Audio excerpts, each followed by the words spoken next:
60 Minutes Australia just harpooned Trump, and for all his fury and tantrums, there's nothing he can do about it.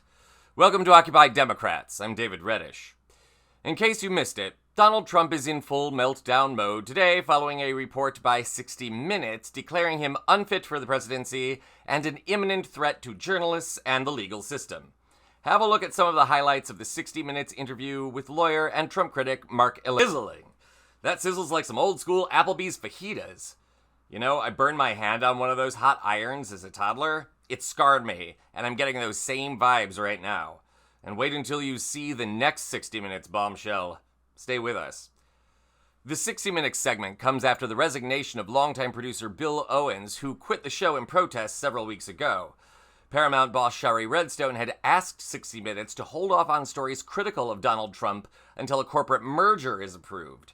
The same segment that aired last night also touched on Trump's executive orders revoking law firms' security clearances to access federal buildings and ordering the termination of any contracts the government has with them. 9 major law firms have so far gone to the White House to strike a deal with Trump, offering free legal services in exchange for nullifying the executive orders. For more on all of that, see our other videos here on the channel. But no amount of executive orders can destroy 60 Minutes altogether, since it is an international brand. And now the shells are flying from down under. Yesterday, the same day the US version of 60 Minutes ran its interview with Mark Elias, 60 Minutes Australia also ran an interview with John Bolton, Trump's former national security advisor. Over the course of an hour broadcast, Bolton, who has become a fierce Trump critic, detailed his opinions of Trump. He also issued a harsh warning. Now, this is a long clip, so please watch the whole thing. It's important to understanding the gravity of our current situation. So what is Donald Trump doing to America's place in the world order then? Well, I think we are steadily weakening America's position through these Trump policies. He doesn't see that, but I believe in Beijing, where they're watching the Ukraine play out very carefully. The Chinese leadership sees Taiwan being even more vulnerable given Trump's actions. Given you say President Trump did a 180 on the US position on Ukraine, do you hold concerns that China could just take Taiwan without a US response? Well, I'm very worried for Taiwan at the moment, and this goes back to Trump in his first term. He used to take his famous Sharpie pen from time to time, and he'd hold it up and he'd point to the tip and he'd say, "See that? That's Taiwan." And then he'd point to the vast, resolute desk that he sat behind and say, "That's China." That showed what his opinion was of the relative importance to the U.S. of Taiwan and China. Is he paying enough attention at the moment to the national security, the international security challenge that China poses? I don't think he is. I think what he really wants is the biggest trade deal in history between the U.S. and China. And despite the tariffs that have been put on in the first 100 days already between the U.S. and China, I think that remains Trump's main objective. Because he's not thinking very coherently about how to deal with the China threat.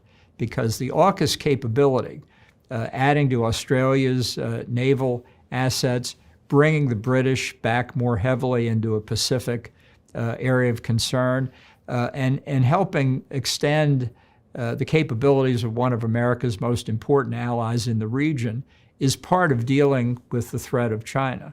And not to understand how big a program that is, how important it is, what a template it might provide for dealing with other countries in the region, Japan, South Korea, India at some point, shows a total lack of awareness of what's at stake in the Indo-Pacific. Is China the biggest national security challenge that President Donald Trump should have in this term? I think China remains the biggest threat to the West as a whole in the 21st century. The link between China and Russia shows it's a global threat, along with their outriders like North Korea, Iran, Belarus, Venezuela, Cuba. This is what a real national security strategy for the United States for the next 4 years should focus on. So let's break down Bolton's biggest warning, that China is preparing to invade Taiwan. Bolton is not alone in his worry. Numerous other foreign policy experts have warned that China is intently watching the war in Ukraine and aiding Russia because it desperately wants to invade Taiwan. China has had a vested interest in the island since the former Chinese leadership fled there during the Communist Revolution.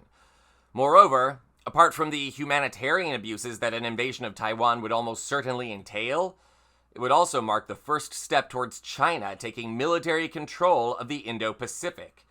Chinese Navy vessels have been spotted quietly encircling Australia.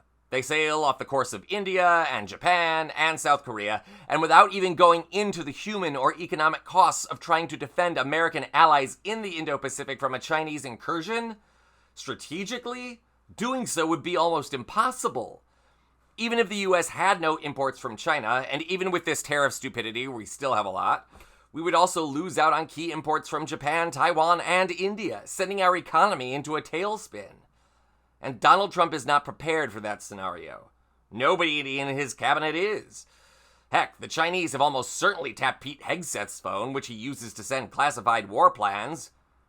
Trump may love all the media attention that his administration gets and the god-awful reality show format of it all, but he won't love a plot twist that signals Chinese dominance in the Pacific and a military buildup that could escalate into a world war. And now the clock is ticking. Someone in the Trump administration better take note. This is Occupy Democrats.